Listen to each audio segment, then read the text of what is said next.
Good morning friends. आज की इस वीडियो में आपका ये भाई, आपका ये दोस्त आपको क्लास 10 के एक्सरसाइज 3.5 का जो क्वेश्चन नंबर 3 है इसको सॉल्व करवाने वाला है। यहाँ पे इस प्रश्न से संबंधित किसी भी तरीके का प्रॉब्लम अगर आपके माइंड में है तो आप उसे कमेंट बॉक्स में लिखिए, मैं शीघ्र ही उसका रिप्लाई आपको दे दूंगा। आइए हम सबसे पहले ये समझ लेते हैं कि इस प्रश्न में हमसे क्या कहा जा रहा है। तो यहाँ इस प्रश्न में हमें दो समीकरण दिए गए हैं। इसमें हमसे ये कहा जा रहा है कि इन दोनों समीकरण को हमें प्रतिस्थापन विधि और ब्रज गुणन विधि दोनों विधि की मदद से हल करना है, और फिर हमें ये बताना है कि इन दोनों में से कौन सी विधि अधिक उपयुक्त है। तो पहले हम क्या करेंगे, इन दोनों समीकरण को पहले हम प्रतिस्थापन विधि की मदद से हल करेंगे। तो इसे हम समीकरण 1 बोलेंगे और इसे समीकरण 2 बोलेंगे। अब यहाँ पे एक चीज़ मैं आपको बता दूं कि प्रतिस्थापन विधि और विलोपन विधि दोनों ही विधि को मैंने दो अलग अलग वीडियो में पूरा डिटेल्स में बताया है। अगर आप एक बार वो वीडियो देख लेते हैं ना, तो मुझे नहीं लगता है कि इस क्वेश्चन को हल करने के लिए आपको किसी की हेल्प की ज़रूरत पड़ेगी, आप खुद से इसे सॉल्व कर सकते हैं। तो आइए अब हम लोग इस क्वेश्चन को सॉल्व करते हैं। देखिए यहाँ हमारे पास दो समीकरण दिए गए हैं और इन दोनों समीकरण को पहले हम प्रतिस्थापन विधि की मदद से हल करेंगे। अब प्रतिस्थापन विधि में हम क्या करते हैं, दिए गए दोनों समीकरण में किसी एक समीकरण का मदद लेते हैं। तो यहाँ पे अभी हम समीकरण 1 का मदद लेने वाले हैं। तो यहाँ पे हम लोग लिखेंगे इस चीज़ को, पहले यहाँ लिख देंगे प्रतिस्थापन विधि। पहले यहाँ क्या लिखेंगे, प्रतिस्थापन विधि, ये लिखना जरूरी है। पहले यहाँ लिखेंगे हम लोग प्रतिस्थापन विधि। अब प्रतिस्थापन विधि में हम दोनों में से किसी एक समीकरण का मदद लेते हैं। तो यहाँ हम समीकरण फर्स्ट का मदद लेने वाले हैं। तो यहाँ मैं लिख दूंगा समीकरण फर्स्ट से, समीकरण फर्स्ट से, ठीक है। समीकरण फर्स्ट क्या है सर जी, तो समीकरण फर्स्ट है 8x + 5y = 9। समीकरण फर्स्ट है 8x + 5y और बराबर में है 9। अब यहाँ से अगर हम 8x को बाहर कर दें तो हम लिख सकते हैं कि 8x = 9 ज्यों का त्यों प्लस 5y इधर से उधर जाएगा तो ये हो जाएगा -5y, ठीक है। अब यहाँ से अब की बार अगर हम x को बाहर कर दें तो ये जो 8 है ना, ये 9 - 5y के नीचे चला जाएगा। तो यहाँ से हम लिख देंगे x = 9 - 5y तो ज्यों का त्यों हो जाएगा और इसके नीचे चला जाएगा ये 8। तो x बराबर यहाँ से हमें मिल गया 9 - 5y = 8। अब x के इस मान को ले जाके हम समीकरण सेकंड में रख देंगे। तो यही चीज़ यहाँ लिखेंगे, हम लिखेंगे कि x का मान समीकरण सेकंड में रखने पर, सेकंड में रखने पर, x का मान समीकरण सेकंड में रखने पर क्या है समीकरण सेकंड, तो ये है 3x + 2y = 4। तो यहाँ लिख देंगे 3x + 2y = 4, ठीक है सर जी। अब देखिए यहाँ 3 तो ज्यों का त्यों हो जाएगा, 3 ज्यों का त्यों हो जाएगा। यहाँ x है ना, x के जगह पे हमें लिखना है 9 - 5y / 8। तो यहाँ लिखेंगे 9 - 5y और बटा में 8 और ब्रैकेट बंद। चलिए 3x के बदले तो हमने इतना लिख दिया। इसके बाद है +2y, तो यहाँ लिखेंगे +2y और बराबर में क्या है, यहाँ बराबर में 4 है तो यहाँ बराबर में हम लोग 4 लिख देंगे। अब इसे हम हल करेंगे, तो आइए इसे साइड में हम लोग हल कर लेते हैं। अब नीचे ज़्यादा जगह है नहीं। देखिए 3 में 9 से गुना करेंगे ना तो हमें मिल जाएगा 27। अब इसके बाद 3 में अगर 5y से गुना करें तो हमें मिलेगा 15y। और इन सब के नीचे क्या है, इन सब के नीचे क्या है 8, तो यहाँ 8 लिख देंगे। इसके बाद है +2y = 4, तो यहाँ लिख देंगे +2y और बराबर में 4। अब इसके नीचे अपने मन से हम 1 लगा देंगे। अब 8 और 1 का अगर हम लघुत्तम निकालें, 8 और 1 का अगर हम लघुत्तम निकालें तो हमें 8 मिलेगा। अब यहाँ पे अगर 8 से 8 में भाग दे तो हमें 1 मिलेगा, और 1 में 27 - 15y से गुना करेंगे तो हमें मिलेगा 27 - 15y, ठीक है। अब इसके बाद यहाँ प्लस है तो प्लस लिख दिया हमने। 1 से 8 को भाग देंगे तो 8 मिलेगा, 8 को 2y से गुना करेंगे तो हमें 16y मिल जाएगा, और इधर तो बराबर में 4 है ही। अब इसके बाद यहाँ से देखिए 27 तो ज्यों का त्यों। अब -15y + 16y को हल करेंगे तो हमें मिल जाएगा +y, और इन सब के नीचे 8 है तो यहाँ 8 हो जाएगा और बराबर में यहाँ 4 है। अब इसके बाद इसे आगे हल नहीं कर सकते तो हम तिरछी गुना करेंगे। तो 27 + y में हम 1 से गुना करेंगे और 4 में 8 से गुना करेंगे। तो 27 + y में 1 से गुना करेंगे तो हमें मिल जाएगा 27 + y, और इसके बाद अगर 4 में 8 से गुना करेंगे तो हमें मिलेगा 4 8 32। अब यहाँ से आसानी से हम y का मान निकाल सकते हैं। देखिए यहाँ से अगर y को हम बाहर खींच दें, अगर यहाँ से y को बाहर खींच दें तो y बराबर हो जाएगा 32 ज्यों का त्यों, और 27 इधर से अगर उधर जाएगा तो अभी 27 के पहले कुछ नहीं है तो प्लस है, प्लस 27 इधर से उधर जाएगा तो ये हो जाएगा -27। तो यहाँ से हम लिख सकते हैं y बराबर 32 में से 27 को घटाएं तो हमें मिलेगा 5। तो y बराबर हमें क्या मिल गया, y बराबर यहाँ हमें 5 मिल गया। अब हम क्या करेंगे, y के इस मान को ले जाके चाहे हम समीकरण फर्स्ट में रखें या सेकेंड में रखें, दोनों ही स्थितियों में हमें x का मान मिल जाएगा। तो यहाँ पे फिलहाल मैं y के मान को ले जाके समीकरण फर्स्ट में रख दे रहा हूँ। तो यहाँ मैं लिखूँगा कि y का मान समीकरण फर्स्ट में रखने पर, y का मान समीकरण फर्स्ट में रखने पर, y का मान समीकरण फर्स्ट में रखने पर क्या है समीकरण फर्स्ट, ये है 8x + 5y बराबर 9। ये है सर जी 8x + 5y बराबर 9, ठीक है। अब यहाँ से हम 8x ज्यों का त्यों लिख देंगे प्लस 5 ज्यों का त्यों, ये जो y है ना, y के जगह पे हम 5 लिखेंगे तो यहाँ लिखेंगे 5 × 5 बराबर 9। फिर से समझ लीजिए 8x ज्यों का त्यों 5 ज्यों का त्यों, y 5 के साथ गुना के रूप में है तो हमने यहाँ गुना दिया और y के जगह पे हमने क्या लिखा, 5 लिख दिया क्योंकि y का वैल्यू 5 आया है। और इसके बाद बराबर उधर 9 है तो यहाँ हमने 9 लिख दिया। अब यहाँ से 8x ज्यों का त्यों प्लस 5 में 5 से गुना करेंगे तो 25 और बराबर में तो 9 इधर है ही। अब यहाँ से अगर हम 8x को बाहर कर दें तो लिख सकते हैं कि 8x बराबर 9 ज्यों का त्यों प्लस 25, इधर से जब उधर जाएगा ना तो ये हो जाएगा -25। अब यहाँ से 8x ज्यों का त्यों बराबर, अगर हम 25 में से 9 को घटाएं, अगर हम 25 में से 9 को घटाएं तो हमें मिल जाएगा 16। 25 बड़ा है, इसके पहले माइनस का चिन्ह है तो यहाँ माइनस हो जाएगा। अब यहाँ से अगर हम x को बाहर खींचे ना तो ये जो 8 है ना -16 के नीचे चला जाएगा तो यहाँ लिखेंगे x बराबर -16 ज्यों का त्यों और इसके नीचे 8 आ जाएगा।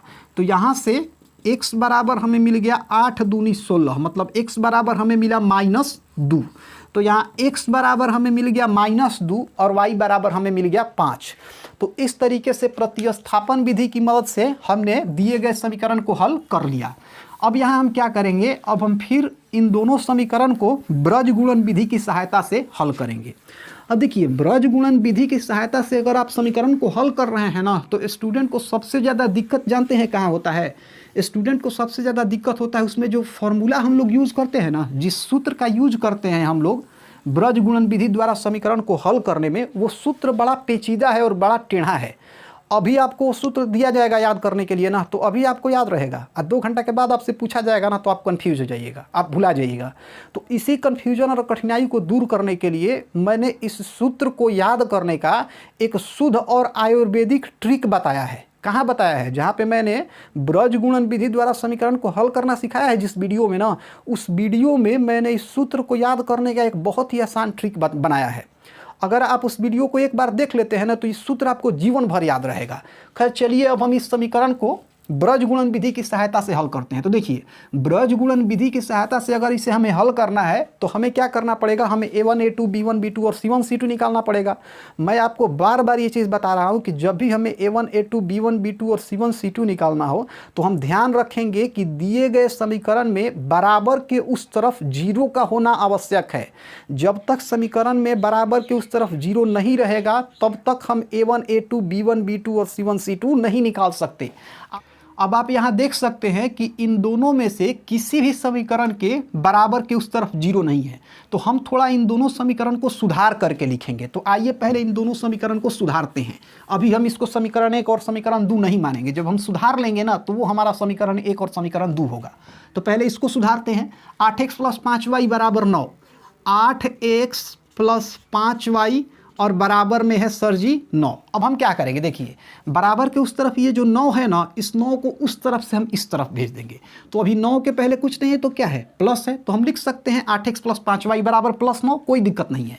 अब हम क्या करेंगे, इन दोनों को पहले ज्यों का त्यों लिख देंगे। तो यहाँ लिखेंगे 8x + 5y। अब देखिए +9 को उधर से इधर लाएंगे ना तो ये हो जाएगा -9। अब बराबर के उस तरफ तो सिर्फ 9 था और ये भी उस तरफ से इस तरफ आ गया, तो बराबर के उस तरफ तो कुछ बचा नहीं, तो कुछ बचा नहीं तो 0 लिख देंगे और यही में एक्चुअल में अब हमारा समीकरण फर्स्ट कहलाएगा। अब इसको भी सुधार लेते हैं, तो ये है 3x + 2y = 4। 3x + 2y = 4 है ये, ठीक है। अब यहाँ भी वही काम करेंगे, इस 4 को उधर से हम क्या कर देंगे, इधर भेज देंगे। 4 के पहले कुछ नहीं है तो प्लस है। अब आइए देखिए, इन दोनों को हम ज्यों करते हैं उतार देंगे, 3x + 2y, ठीक। अब +4 को अगर उधर से इधर भेजेंगे ना तो ये हो जाएगा -4। अब बराबर के उधर तो सिर्फ 4 था और ये भी 4 उधर से इधर आ गया, तो बराबर के उस तरफ क्या बचा, 0, कुछ नहीं है तो 0 लिख सकते हैं। अब ये हो गया हमारा समीकरण सेकंड। तो ये हुआ हमारा समीकरण फर्स्ट, ये हुआ हमारा समीकरण सेकंड। अब यहाँ पे इन दोनों समीकरण की मदद से आसानी से हम a1 a2 b1 b2 और c1 c2 निकाल सकते हैं, क्योंकि दोनों ही समीकरण में हमें बराबर के उस तरफ 0 दिखाई दे रहा है। तो आइए यहाँ से पहले हम a1 निकालते हैं। a1 किसको कहते हैं सर जी, तो समीकरण फर्स्ट में x के गुणांक को a1 कहते हैं। ये है समीकरण फर्स्ट, x का गुणांक 8 है तो a1 8 हो जाएगा। यहाँ से b1 लिखेंगे, b1 किसको बोलते हैं, y के गुणांक को बोलते हैं, y का गुणांक 5 है तो b1 5 हो जाएगा। c1 किसको बोलते हैं, अचर पद को, अचर पद -9 है तो c1 -9 हो जाएगा। a2 देख लेते हैं, तो समीकरण सेकंड में x के गुणांक को a2 बोलते हैं, ये है समीकरण सेकंड, x का गुणांक 3 है तो a2 3 हो जाएगा। b2 किसको बोलते हैं, y के गुणांक को बोलते हैं, y का गुणांक 2 है तो b2 2 हो जाएगा। c2 किसको बोलते हैं सर जी, तो अचर पद को c2 बोलते हैं, अचर पद -4 है तो c2 -4 हो जाएगा, ठीक है। अब यहाँ से देखिए, ब्रज गुणन विधि के द्वारा अगर हमें इस समीकरण को हल करना है तो इसके लिए एक फार्मूला होता है, और इस फार्मूला का जो ट्रिक होता है, इस ट्रिक का नाम है भाई चंदू चलो आज आलू बेचेंगे। इस ट्रिक का क्या नाम है, भाई चंदू चलो आज आलू बेचेंगे। इसी ट्रिक की मदद से हम यहाँ पे सूत्र लिखने वाले हैं। तो आइए इस सूत्र को लिखते हैं। तो इसके लिए मैंने आपको बताया था कि यहाँ हम x लिखेंगे, यहाँ बाटा का चिन्ह देंगे, फिर यहाँ पे हम बराबर का चिन्ह देंगे, यहाँ y लिखेंगे, यहाँ बटा का चिन्ह देंगे, फिर यहाँ पे बराबर का चिन्ह देंगे, यहाँ 1 लिखेंगे और यहाँ बटा दे देंगे। अब x के नीचे हम लिखते हैं भाई चंदू, x के नीचे सर जी लिखते हैं, ध्यान रखिए, भाई चंदू। y के नीचे लिखते हैं चलो आज, चलो आज। देखिए, भाई चंदू, भाई के लिए b, चंदू के लिए c, चलो के लिए c, आज के लिए a। तो भाई चंदू चलो आज। अब 1 के नीचे लिखेंगे आलू बेचेंगे, आलू, आलू के लिए a और बेचेंगे के लिए b। अब इसके बाद क्या करेंगे, यहाँ BC है ना तो इसमें से BC को ही घटा देंगे, यहाँ CA है ना तो इसमें CA को ही घटा देंगे, यहाँ AB है ना तो इसमें से AB को ही घटा देंगे। अब लास्ट काम रह गया है 12 21, 12 21 लिख देंगे, यहाँ 12 लिखेंगे, यहाँ 21 लिखेंगे, यहाँ 12 लिखेंगे, यहाँ 21 लिखेंगे, यहाँ 12 लिखेंगे, यहाँ 21 लिखेंगे। अब हमें जो भी हमें फार्मूला चाहिए था, जिसकी सहायता से हम ब्रज गुणन विधि द्वारा समीकरण को हल करेंगे, वो फार्मूला हमें मिल गया। यही हमारा फार्मूला है। अब हम क्या करेंगे कि इस फार्मूला में हमें जो भी a1 a2 b1 b2 और c1 c2 का वैल्यू मिला है उसे रख देंगे, हमारा काम हो जाएगा। तो जो भी अब यहाँ से एक्स्ट्रा चीज़ें हैं मैं यहाँ से इसे हटा दे रहा हूँ। अब इन सब का ज़रूरत यहाँ पे नहीं होने वाला है, यहाँ पे अब इन सब का ज़रूरत नहीं होने वाला है। a1 a2 b1 b2 और c1 c2 का ज़रूरत अभी पड़ेगा। तो देखिए, अब हम इसी फॉर्मूले में a1 a2 b1 b2 और c1 c2 को बैठा देंगे। तो पहले इसको देखते हैं, ये है x बटा b1 c2 minus b2 c1। तो यहाँ हमने x लिख दिया, बटा में क्या है यहाँ b1 c2, b1 क्या है तो b1 5 है, c2 क्या है c2 -4 है। तो यहाँ लिखेंगे 5 गुना -4, ठीक है। चलिए b1 c2 हो गया। इसके बाद माइनस b2 c1, यहाँ माइनस लिखेंगे। b2 क्या है b2, b2 को अगर हम देखें तो b2 है 2 और c1 क्या है तो c1 है -9। तो यहाँ लिखेंगे 2 गुना -9। अब यहाँ फिर बराबर का चिन्ह देंगे, यहाँ लिख देंगे हम लोग y, y के नीचे क्या लिखा है हमने c1 a2, c1 क्या है -9, a2 है 3, यहाँ लिखेंगे -9 गुना 3। इसके बाद माइनस का चिन्ह देंगे क्योंकि c1 a2 के बाद माइनस है। फिर है c2 a1, c2 क्या है -4, a1 है 8। तो यहाँ लिखेंगे हम लोग -4 गुना में 8। इसके बाद बराबर 1 है तो हमने यहाँ 1 लिख दिया। अब 1 के नीचे क्या है a1 b2, A1 8 है और B2 2 है, तो यहाँ लिखेंगे 8 गुना 2, इसके बाद माइनस, क्योंकि यहाँ माइनस है, फिर है A2 B1। A2 क्या है, A2 3 है और B1 5 है, तो यहाँ लिखेंगे 3 गुने 5, 3 गुने 5। अब इसे हम हल कर देंगे। अब देखिए, अब इसका कोई ज़रूरत नहीं है, अब इन सब का कोई ज़रूरत नहीं है, अब हम ऊपर वाले को हल कर देंगे, हमारा काम हो जाएगा। तो यहाँ से x तो पहले ज्यों का त्यों हम लिख देंगे। अब इसके नीचे है, देखिए 5 गुना -4 को हल करेंगे तो हमें मिल जाएगा -20। अब -2 में -9 से गुना करेंगे तो माइनस माइनस प्लस और 2 9 18, ठीक है। अब इसके बाद यहाँ बराबर का चिन्ह देंगे, यहाँ है y तो हमने यहाँ y लिख दिया। -9 में 3 से गुना करेंगे तो -27, फिर यहाँ पे माइनस है और यहाँ भी माइनस है, तो इसको कैसे सॉल्व करेंगे। देखिए पहले -4 में 8 से गुना करेंगे तो -32 मिलेगा, माइनस में माइनस से गुना करेंगे तो प्लस हो जाएगा और उधर 32 है, तो यहाँ से लिख देंगे हम +32। इसके बाद यहाँ बराबर का चिन्ह देंगे, ऊपर एक ज्यों का त्यों, नीचे है 8 गुना 2 क्या हो जाएगा 16, माइनस 3 गुना 5 हो जाएगा 15। अब यहाँ से आगे बढ़ने के लिए मैं आपको एक छोटा सा कॉन्सेप्ट बता रहा हूँ, पहले आप इसको समझिए। देखिए मान लीजिए, मानने में क्या जाता है, मान लीजिए कि आपके पास है राम बराबर मोहन बराबर 2। किसी ने कहा कि राम का वैल्यू बताइए, तो ध्यान रखिए राम का वैल्यू हो जाएगा 2। किसी ने कहा मोहन का वैल्यू बताइए, तो मोहन का वैल्यू भी क्या हो जाएगा 2 हो जाएगा। मतलब राम बराबर भी हम 2 लिख सकते हैं, मोहन बराबर भी 2 लिख सकते हैं, कोई दिक्कत नहीं है। इसी कॉन्सेप्ट का यूज़ यहाँ हम अब करने वाले हैं। देखिए यहाँ है इतना बराबर इतना बराबर इतना। अब यहाँ से आसानी से हम इतना बराबर इतना लिख सकते हैं, कोई दिक्कत नहीं है। फिर हम चाहें तो इतना बराबर भी इतना लिख सकते हैं, कोई दिक्कत नहीं है। अब इसी काम को हम करने वाले हैं। तो अब यहाँ से इस x को तो हम ज्यों का त्यों लिख देंगे। अब फिर नीचे क्या है, नीचे है -20 + 18। -20 + 18 को हल करेंगे तो हमें -2 मिलेगा, बराबर y को ज्यों का त्यों लिखेंगे। और इसके नीचे क्या है, इसके नीचे है -27 + 32।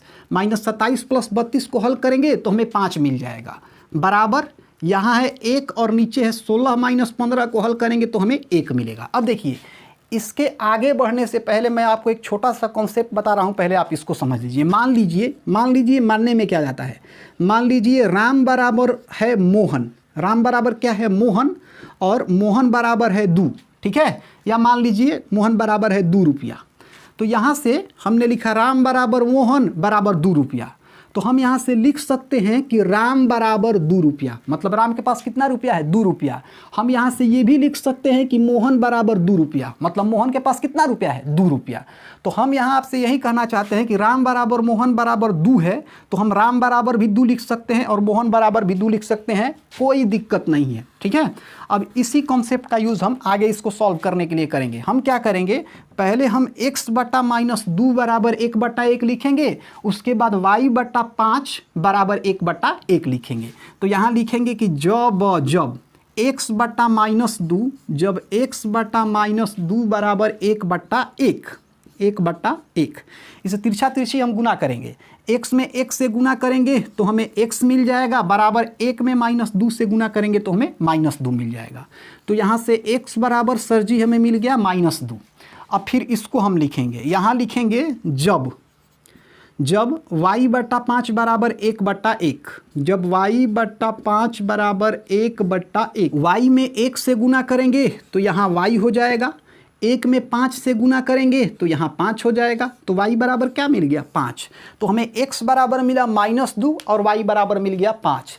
तो इस तरीके से हमने यहाँ इन दोनों समीकरण को पहले प्रतिस्थापन विधि और फिर ब्रज गुणन विधि की सहायता से हल कर लिया। अब यहाँ पे पूछा जा रहा है ना कि कौन सी विधि अधिक उपयुक्त है, कौन सी विधि अच्छी है, कौन सी विधि सरल है, आप कुछ भी कह सकते हैं। तो यहाँ पे अगर बात करें सरल विधि की ना, तो सरल विधि है ब्रज गुणन विधि, बशर्ते आपको इसका फॉर्मूला याद होना चाहिए। प्रतिस्थापन विधि जो है ना, ये थोड़ी लंबी विधि है। हालांकि अगर नॉर्मल स्टूडेंट की बात की जाए ना, तो नॉर्मल स्टूडेंट को प्रतिस्थापन विधि अच्छा लगेगा, क्योंकि ये सीधा डायरेक्ट जाता है, एकदम आप कैलकुलेशन करते रहिए आगे बढ़ता जाएगा। लेकिन थोड़ा सा जो ब्रज गुणन विधि है ना, ये थोड़ा ट्रिकी होता है, थोड़ा कॉन्सेप्चुअल होता है। तो अगर बात की जाए कि कौन सी विधि अधिक उपयुक्त है ना, तो मेरे हिसाब से जो अधिक उपयुक्त होगी ना वो होगी ब्रज गुणन विधि। तो इस तरीके से जो हमारा क्वेश्चन नंबर 3 था इसे हमने सॉल्व कर लिया। अब इसके आगे की वीडियो में इसी का क्वेश्चन नंबर 4 सॉल्व करें।